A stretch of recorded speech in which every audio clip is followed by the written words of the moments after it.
నేరపూరితమైనటువంటి చరిత్రలతో అనగాడుతూ ఉన్నటువంటి భారతదేశంలోని పెద్ద రాష్ట్రాల్లో ముందు వరుసలో ఉండేటువంటి యూపీలో ఎన్ని నేరాలు జరిగేవి, ఎన్ని ఘోరాలు జరిగేవి, ఎన్ని ఇబ్బందులు ఉండేవి, ఎంతమంది రౌడీ షీటర్స్ ఉండేవాళ్ళు, శాంతి భద్రతలు ఎట్లా ఉండేవి.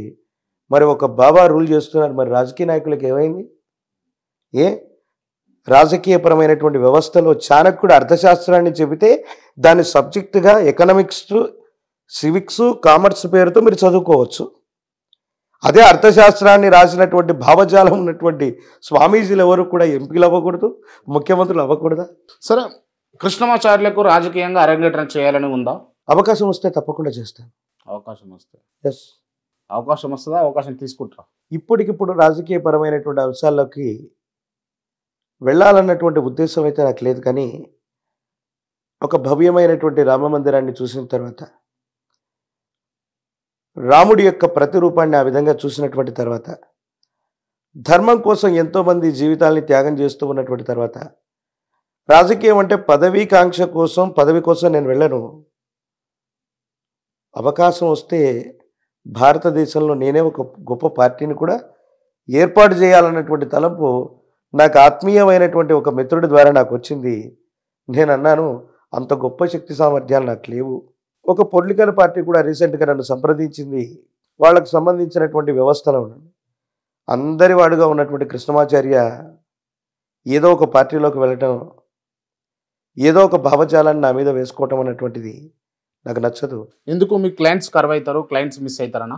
ప్రపంచంలో అంటే కేవలం క్లయింట్స్ మిస్ అవుతారా అంటే, నేను కేవలం ఒక జ్యోతిష్యుడిగానే కాదు, సనాతనమైనటువంటి ధర్మం కోసం ఒక పార్టీలోకి నేను వెళ్ళినప్పుడు వాళ్ళకు సంబంధించినటువంటి పరిధిలోనే నేను పనిచేయాల్సి వస్తుంది.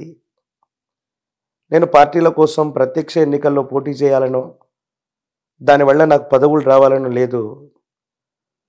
మనల్ని పరిపాలించేటువంటి పరిపాలకులు సరిగ్గా ఉండడానికి సనాతనమైన ధర్మం కోసం భారతదేశంలో ఉన్న స్వామీజీలందరూ కలిసి ఓ పార్టీ పెట్టబోతున్నారు. అలాంటి పార్టీ వస్తే మాత్రం తప్పకుండా కృష్ణమాచార్య అరంగేట్రం ఖచ్చితంగా. ఏం సాధిస్తారు మీరు ఆ పార్టీ పెట్టి, ఆ పార్టీ పెట్టిన తర్వాత అందులో మీరు అరంగేట్రం చేసి? ఆమ్ ఆద్మీని వ్యవస్థీకృతం చేసినటువంటి అరవింద్ కేజ్రీవాల్ ఏం సాధించాడో, ఇద్దరు ఎంపీలతో ఉన్నటువంటి అటల్ బిహారీ వాజ్పేయి, లాల్ కృష్ణ అద్వానీ ఈనాడు 20 రాష్ట్రాలకు పైగా అధికారంలో ఉండి ఏం సాధించారో, భారతదేశంలో ఒక సుపరిపాలనని, ధర్మబద్ధమైనటువంటి జీవితాన్ని, ఈ ఉచిత హామీలు కాదు, ప్రతి వ్యక్తికి చదువుకోవాలంటే ఈయన కాలంలో అందరూ కూడా గ్రాడ్యుయేట్స్ అవుతున్నారు. వైద్య విద్య చదువుకోవాలంటే సామాన్యమైనటువంటి ప్రజలకు ఎవరికి కూడా అందుబాటులో లేకుండా పోయింది.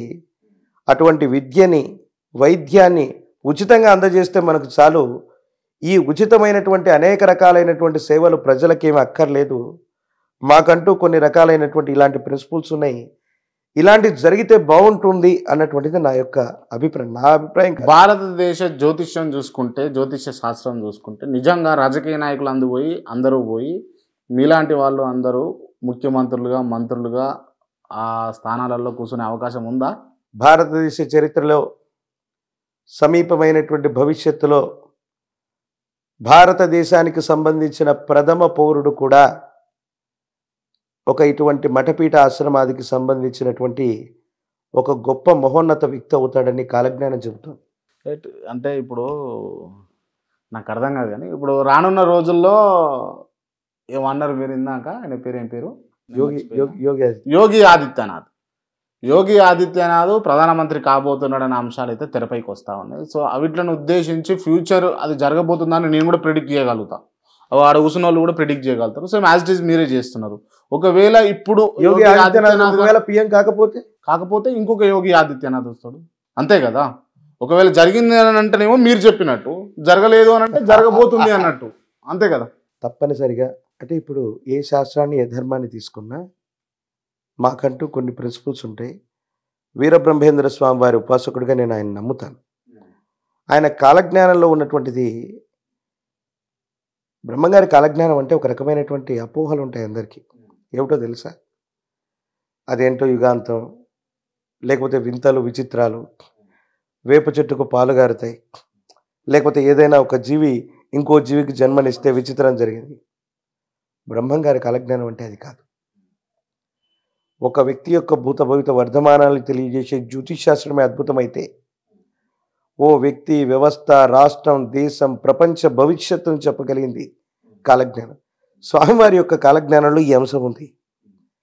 ధర్మం కోసం ఇలాంటి విశేషవంతమైనటువంటి సన్యసించినటువంటి వ్యక్తులు అవ్వచ్చు, మఠపీఠ ఆశ్రమాధిపతులు అవ్వచ్చు, వీళ్ళు దేశాన్ని పరిపాలన చేస్తారు. వీరభోగ వసంతరాయుడుగా తర్వాత కూడా వీరబ్రహ్మేంద్ర స్వామి వారు కూడా రాబోతున్నారు.